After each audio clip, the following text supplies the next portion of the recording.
आज आपण इयत्ता 4 मराठी विषयाचे प्रकरण 13 चवदार तळ्याचे पाणी स्वाध्याय संपूर्ण उत्तरासहित पाहणार आहोत। चला तर मग स्वाध्यायाला सुरुवात करूया। प्रश्न क्रमांक 1, एका वाक्यात उत्तरे लिहा। चवदार तळ्याच्या पाण्याने कोणाला नवीन शक्ती दिली? उत्तर, चवदार तळ्याच्या पाण्याने मानवाला नवीन शक्ती दिली। चला तर मग पुढील प्रश्न पाहूया। चवदार तळ्याच्या पाण्यातील शक्ती मागे कोणाची स्फूर्ती आहे? उत्तर, चवदार तळ्याच्या पाण्यातील शक्ती मागे डॉक्टर बाबासाहेब आंबेडकर या भीमकाय मूर्तीची स्मृती आहे। चवदार तळ्याच्या पाण्याने कोणाला प्रेरित केले? उत्तर, चवदार तळ्याच्या पाण्याने गरिबांना प्रेरित केले। प्रश्न क्रमांक 2, थोडक्यात उत्तरे द्या।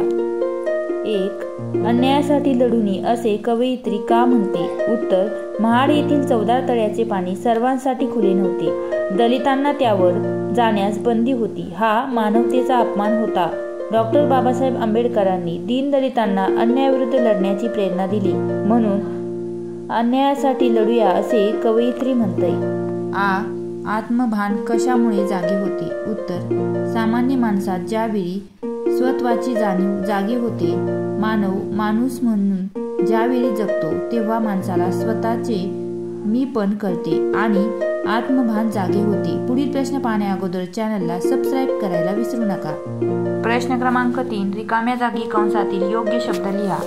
कंसामध्ये दिलेले शब्द आहेत नाकारायचे, स्वीकारायचे, लढायचे, प्रेरित करायचे, जागे करायचे। दिनांना प्रेरित करायचे। मानवतेला स्वीकारायचे। अन्यायाविरुद्ध लढायचे। परंपरेला नाकारायचे। आत्मभान जागे करायचे।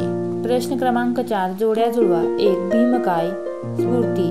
2, मुक्यास वाणी, दिनांना प्रेरणा, अन्यायाविरुद्ध लढा, परंपरेला नकार। अशा रीतीने विद्यार्थी मित्रांनो, मी येथे व्यवस्थितरित्या तुम्हाला जोड्या जुळवून दिलेल्या आहेत। प्रश्न क्रमांक 5, समानार्थी शब्द द्या। पाणी, जल। वाणी, भाषा। शक्ती, जोर। दीन, गरीब। प्रश्न क्रमांक 5, खालील शब्दांचा वाक्यात उपयोग करा। स्फूर्ती, प्रेमला शिवाजी महाराजांचा इतिहास वाचून स्फूर्ती मिळते। दीन, कार्तिक दीनदुबळ्यांना मदत करतो। मानवता, वैभव घडलेल्या प्रसंगात मानवतेचे दर्शन घडवतो। शक्ती, देवयानीने पूर्ण शक्तीने दगड उचलला। दिन, 5 सप्टेंबर हा शिक्षक दिन आहे। प्रश्न क्रमांक 7, ता प्रत्यय लावून नवीन शब्द लिहा। उदाहरणार्थ, मानव, मानवता। सुंदर, सुंदरता। मधुर, मधुरता। नादमय, नादमयता। अशा रीतीने विद्यार्थी मित्रांनो, आपला स्वाध्याय इथेच संपला। धन्यवाद।